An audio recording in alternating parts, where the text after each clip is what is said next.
Hakimul ummat Mavlono Ashraf Ali Tahonaviy Quddusiyya sirruh aytadilar.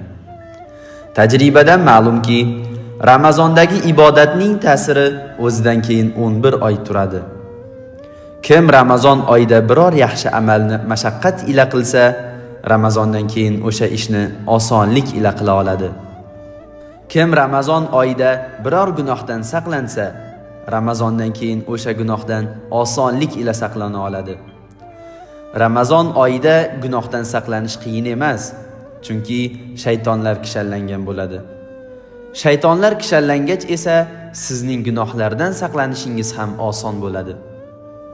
Ammo bu degani gunohlar butkul yo'q bo'ladi degani emas. Chunki gunohga yana bitta chorlovchi, ya'ni nafs turibdi. Ramazon oyida ham u gunoh qilishni istayveradi. Biroq ta'siri kam bo'ladi. Chunki gunohga chorlovchi nargi sherigi yo'q, u kishanda.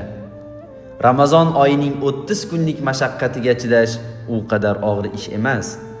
Maqsad bu oyda har bir a'zoni gunohdan saqlashdir.